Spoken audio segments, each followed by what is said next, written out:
এই তো গেল আইপিএল দেখে হয়তো অনেকেই টি-20 ক্রিকেটের মাইন্ডসেটআপটাই বদলে ফেলেছেন। ভেবেছেন হয়তো টি-20 বিশ্বকাপেও এমন জলোচ্ছ্বাসের মতো রান হবে, প্রায় 300-র কাছাকাছি স্কোর হবে। তবে এই ধারণাটা অনেকটাই ভুল, কেননা আন্তর্জাতিক ক্রিকেট আর ফ্রাঞ্চাইজি ক্রিকেটের মধ্যে পার্থক্য অনেকটাই। যেখানে দর্শকদের মনোরঞ্জনের জন্য ব্যাটিং সহায়ক পিচ আর শর্ট বাউন্ডারি দিয়ে রানের বন্যা ভাসানো হয়, সেখানে টি-20 বিশ্বকাপের গল্পটা একটু ব্যতিক্রম। এছাড়া ইউএসএ ও ক্যারিবীয় দ্বীপপুঞ্জের সেই পিচগুলো কিছুটা স্লো উইকেট, আর কিছু পিচে 200+ রান হবে অনায়াসেই। তবে এসব পরিসংখ্যান দিয়ে টি-20 স্কোর প্রেডিকশন করা কেবলই বোকামি, কারণ টি-20 ক্রিকেটে যে কোনো মুহূর্তে যে কোনো দৃশ্যপট পাল্টে যেতে পারে। তাই টি-20 ক্রিকেটে ভালো করার মূল মন্ত্র স্ট্রং ও পাওয়ারফুল ব্যাটিং লাইন আপ, আর সেটা যে দল সবচেয়ে ভালো করবে তারাই সফল হবে। তাই আজকের ভিডিওতে দেখব কোন দলের ব্যাটিং লাইন আপ শক্তিমত্তার দিক দিয়ে সবচেয়ে এগিয়ে থাকবে। ভাই বাংলাদেশের রেটিংটাও একটু দিয়েন। আফগানিস্তান। লক্ষ্য ঠিক রেখে পরিশ্রম করলে সফলতা একদিন আসবেই, যার বাস্তব উদাহরণ আফগানিস্তান। যুদ্ধবিধ্বস্ত একটা দেশ থেকে যেভাবে তারা শূন্য থেকে শুরু করে আজ তাদের দেশ ও অবকাঠামো এতটা উচ্চতায় নিয়ে গেছে যা সত্যি প্রশংসার দাবিদার। আর ক্রিকেটেও তাদের পথ চলা খুব বেশি দিনের নয়, অথচ এরই মধ্যে তারা বিশ্ব ক্রিকেটে তাক লাগিয়ে বেড়াচ্ছে। এই তো গেল ওয়ানডে বিশ্বকাপের দিকেই তাকান না, হট ফেভারিট ইংল্যান্ড, পাকিস্তান, শ্রীলঙ্কাকে হারিয়ে প্রায় কোয়ালিফাই করে ফেলেছিল। তাদের এমন দুর্দান্ত প্রচেষ্টাকে একজন ক্রিকেট ফ্যান হিসেবে সত্যি প্রশংসা না করার কোনো উপায় নেই। আর এবার শুরু হলো টি-20 বিশ্বকাপ। টি-20 ক্রিকেটে আফগানরা শুরু থেকে বেশ কার্যকর, যার প্রমাণ আইপিএল সহ বিভিন্ন ফ্রাঞ্চাইজি লিগে তাদের একচেটিয়া আধিপত্য। বিশ্বকাপে দলটির ব্যাটিং সক্ষমতা বলতে গেলে টপ অর্ডারে রয়েছে অ্যাটাকিং দুই ওপেনার ইব্রাহিম জাদরান ও রহমানুল্লাহ গুরবাজ, যাদের পাওয়ার হিটিং সম্পর্কে সবাই অবগত। এছাড়া ওয়ান ডাউনে থাকবেন অভিজ্ঞ নাজিবুল্লাহ জাদরান। দুর্দান্ত এই টপ অর্ডার পাওয়ার প্লেতে একটা দারুণ শুরু করবে। এছাড়াও দলটির মিডল অর্ডারে সামলাবেন সবচেয়ে অভিজ্ঞ প্লেয়ার মোহাম্মদ নবী, অলরাউন্ডার আজমতুল্লাহ ওমরজাই, করিম জান্নাত ও গুলবাদিন নাইব, যারা মিডল অর্ডার ও ফিনিশিং এর কাজটা খুব ভালোভাবেই সামলাতে পারেন। আর শেষ দিকে রাশিদ খানের ক্যামিও তো থাকছেই। তাই দলটির ব্যাটিং সক্ষমতা অনুযায়ী আমার মতে তাদের রেটিং থাকবে 10-এর মধ্যে 7। শ্রীলঙ্কা। এই দলটির নাম শুনলেই মনে পড়ে যায় কুমার সাঙ্গাকারা, মাহেলা জয়বর্ধনে, সোনাত জয়সূর্য কিংবা দিলশানের মতো বড় বড় তারকা ব্যাটসম্যানদের কথা। কিন্তু সময়ের সান্নিধ্যে এখন খুব বড় নাম না থাকলেও দলটা এখন তারুণ্যে ভরপুর। আর এই দলটি নিয়েই গেল 2022 এশিয়া কাপ টি-20 ফরম্যাটে চ্যাম্পিয়ন হয় দলটি। সুতরাং আত্মবিশ্বাসের দিক দিয়েও তারা কোনো অংশে পিছিয়ে নেই। ব্যাটিং লাইনআপের কথা বলতে গেলে সবার উপরে থাকবেন প্রথম নিশানকা। এই তরুণ ইয়াংস্টার এরই মধ্যে নিজের জাত চিনিয়েছেন। তার সাথে রয়েছেন আরেক অভিজ্ঞ কুশল মেন্ডিস, এবং অনডাউনে সাদিরা সামারিক্রমাকে নিয়ে তাদের টপ অর্ডারটা কিন্তু দুর্দান্ত। তবে দলটির মিডল অর্ডারটা বেশ পরিপক্ক, যেখানে অভিজ্ঞদের ছড়াছড়ি, যেমন চারিত আশালাঙ্কা, ধনঞ্জয় ডি সিলভা, অ্যাঞ্জেলো ম্যাথিউস, কামিন্ডো মেন্ডিস ও দাসুন সানাকা। তবে ফিনিশিং এ দাসুন সানাকা ও ক্যাপ্টেন অনিন্দু হাসারাঙ্গার দাপট দেখাবে। তাই দলটির ব্যাটিং সক্ষমতার বিবেচনায় তাদের রেটিং করব 7.5। পাকিস্তান।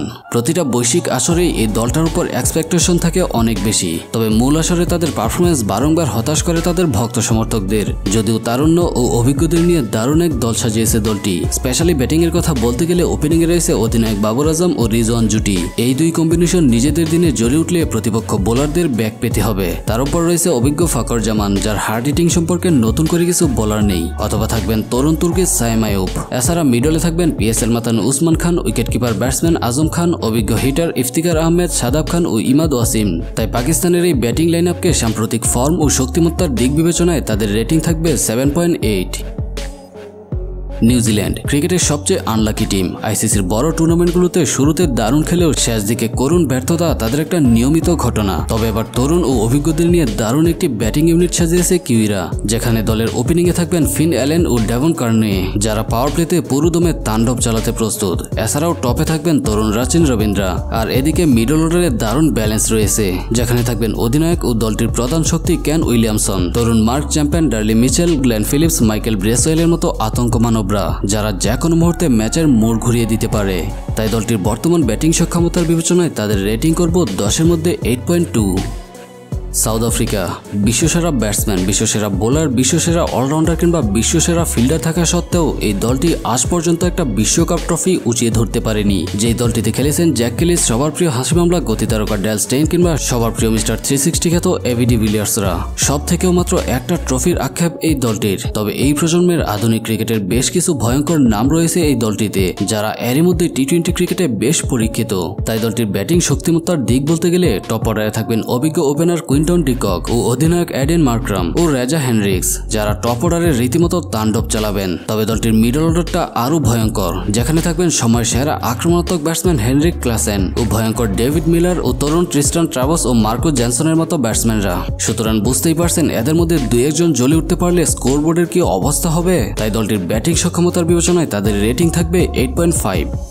ইংল্যান্ড এই তো গেল আসরে টি-20 বিশ্বকাপের চ্যাম্পিয়ন দল ইংল্যান্ড, যারা 2019 বিশ্বকাপ থেকে ক্রিকেট বিশ্বে আধিপত্য বিস্তার করে যাচ্ছে। আর তারই ধারাবাহিকতায় এবারে টি-20 বিশ্বকাপে নিজেদের সেরা অবস্থানে দেখছে। কারণ ব্যাটিং, বোলিং, ফিল্ডিং এই তিন বিভাগেই দুর্দান্ত ব্যালেন্স টিম ইংল্যান্ড। তাদের যেমন আছে অ্যাটাকিং বোলিং, তেমন আছে স্ট্রং ব্যাটিং লাইন আপ। তবে সবচেয়ে অভিজ্ঞ ব্যাটার ও অধিনায়ক জস বাটলার সামলাবেন দলটির মূল ব্যাটিং স্ট্র্যাটেজি। তার সাথে ওপেন করবেন জনি বিয়াস্ট্রো অথবা আইপিএল মাতানো ফিল সল্ট, আর অন ডাউনে হ্যারি ব্রুক। এছাড়াও মিডল অর্ডারে Liam Livingstone, Ben Duckett, Will Jacks ও মঈন আলীর মতো ব্যাটসম্যানরা তো রয়েছেই। তাই এই দলটির ব্যাটিং ইউনিট শক্তিমত্তার দিক বিবেচনায় তাদের জন্য রেটিং থাকবে 8.5। ইন্ডিয়া দলটার এক্সপেকটেশন অনুযায়ী হাইপ দুর্দান্ত, কিন্তু শিরোপা জয়ের ক্ষেত্রে বারবার শেষ মুহূর্তে এসে হোঁচট খায়। সদ্য আইপিএলের মতো বিশাল টুর্নামেন্ট শেষ করাই দলটির বিশ্বকাপ প্রত্যাশা সবচেয়ে বেশি। বরাবরের মতো বোলিংয়ের পাশাপাশি ব্যাটিংয়েও সবসময় দৈরত্ব দেখিয়েছে ভারত। আর তারই ধারাবাহিকতায় এবারও টোটাল কমপ্লিট ব্যাটিং ইউনিট সাজিয়ে রেখেছে দলটি। শুরুতে ওপেনিংয়ে রয়েছেন অধিনায়ক হিটম্যান খ্যাতর রোহিত শর্মা ও তরুণ ইয়াংস্টার যশস্বী জয়সওয়াল, এবং অন ডাউনে আইপিএলের সর্বোচ্চ রান সংগ্রাহক বিরাট কোহলি। এই টপ অর্ডারটা প্রতিপক্ষের জন্য ভিত করে তুলবে। শক্তিশালী টপ অর্ডারের পাশাপাশি মিডল অর্ডারটাও বেশ পরিপূর্ণ। সূর্যকুমার ইয়াদব, ঋষভ পান্থ, হার্দিক পান্ডিয়া, সঞ্জু স্যামসন, শিবম দুবে ও জাদেজার মতো ব্যাটসম্যানরা দুর্দান্ত। তাই এই দলটির ব্যাটিং সক্ষমতা আকাশচুম্বী। তাই তাদের জন্য রেটিং থাকবে 9। অস্ট্রেলিয়া এই ইয়েলো আর্মিরা বিশ্বকাপ আসলেই যেন তেতে উঠে। সারা বছর তাদের পারফরমেন্স যেমনই যাক, কিন্তু বিশ্বকাপ আসলেই যেন তাদের আসল রূপ দেখা যায়। তাই তো ওয়ানডে বিশ্বকাপটা নিজেদের করে নেওয়ার পর তারা আরো শক্তিশালী হয়ে উঠেছে। আর গেল আইপিএলে অজি ক্রিকেটারদের পারফরমেন্স দেখে মনে হলো যেন বেশ ভালোভাবেই তারা প্রস্তুতিটা সেরে ফেলেছে। আর সেই ঝলকটা দেখাতে চলেছে বিশ্বকাপ মঞ্চে। আর বরাবরের মতো এবারও বিশ্বকাপে হট ফেভারিটদের তালিকায় থাকবে এই অস্ট্রেলিয়া। কারণ তাদের যেমন রয়েছে দুর্দান্ত বোলিং অ্যাটাক, তেমনই রয়েছে স্ট্রং ব্যাটিং লাইন আপ, যারা বিশ্বের যে কোনো কন্ডিশনে ব্যাটিংয়ে ভিত করে তুলতে পারে। সাম্প্রতিক ট্রাভিস হেডের আইপিএল পারফরমেন্স দেখে তো অনেকেই তাকে আধুনিক ক্রিকেটের আইডল মানছেন, কারণ তার দুর্দান্ত অ্যাটাকিং ব্যাটিং মন কেড়েছে সবার। দলটির টপ অর্ডারে থাকবেন ডেভিড ওয়ার্নার, ট্রাভিস হেড ও অধিনায়ক Mitchell Marsh.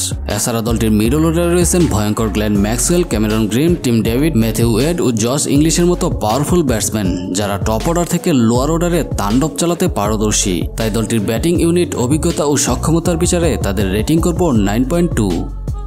West Indies টি-20 cricket মানেই ক্যারিবীয়দের দাপট। বিশ্বের বিভিন্ন ফ্রাঞ্চাইজি লিগগুলোতে তাদের জনপ্রিয় দেখলেই তা বোঝা যায়। টি-20তে দুইবার বিশ্ব চ্যাম্পিয়ন এই দলটি গত কয়েক বছর ধরে আইসিসির বড় ইভেন্টগুলোতে অংশগ্রহণ করতে পারেনি। দলের প্লেয়ারদের মধ্যে আন্তর্জাতিক ক্রিকেটের প্রতি অনীহা ও বোর্ডের নানান জটিলতার কারণে এই দলটি অনেকটাই পিছিয়ে পড়ে। তবে এবার ড্যারেন সামির হস্তক্ষেপে পুনরায় নতুন করে শুরু করে দলটি। দলে ফিরেছেন বড় বড় সব তারকারা। শক্তি সঞ্চয় করে এবারের বিশ্বকাপে তাক লাগাবে এমনটাই ধারণা।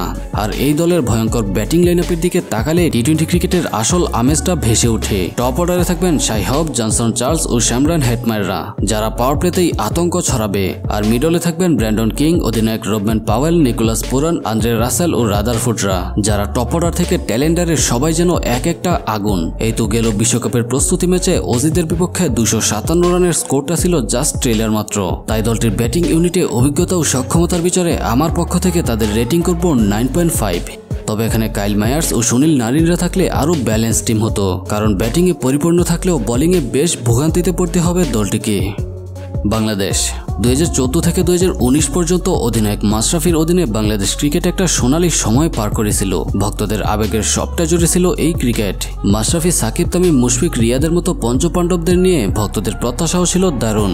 বড় বড় দলের সাথে ম্যাচ জেতানোর সাহসিকতা, কিংবা হারলেও বীরের মতো লড়াই করার মানসিকতা ছিল। গ্যালারিতে থাকা দর্শকরাও উল্লাসে গলা ফাটাতো চিৎকার করে। তবে এখনো ফাটায়, তবে সেটা ভিন্নভাবে, কারণ দলটা এখন অনেকটা হাসির পাত্র বনে গিয়েছে। তবে আজ সেদিকে যাব না। নানা সমালোচনার ভিড়ে বিশ্বকাপ দলটির দিকে তাকালে দলের ব্যাটিং ইউনিটে আছেন ওপেনার তানজিদ হাসান তামিম ও সৌম্য সরকার কিংবা লিটন দাস। মিডলে অধিনায়ক নাজমুল শান্ত, সাকিব আল হাসান, তাওহিদ হৃদয়, মাহমুদুল্লাহ রিয়াদ ও জাকির আলী অনেকরা থাকবেন। তবে টপ অর্ডাররা যদি প্রথম 10 ওভার খেলে আসতে পারে, তখন মিডল অর্ডারে ক্যাপ্টেন শান্ত তো আছেই। 20 ওভার শেষে ভালো একটা স্কোর আশা করাই যায়। তাই দলটির ব্যাটিং সক্ষমতা অনুযায়ী বাংলাদেশের রেটিং আমার পক্ষে দেওয়া সম্ভব নয়। দলটির রেটিং কত দেওয়া যায় তা আপনারাই কমেন্টে লিখে জানান। আর ভিডিও ভালো লাগলে একটি লাইক দিন ও চ্যানেলটি সাবস্ক্রাইব করুন। ধন্যবাদ।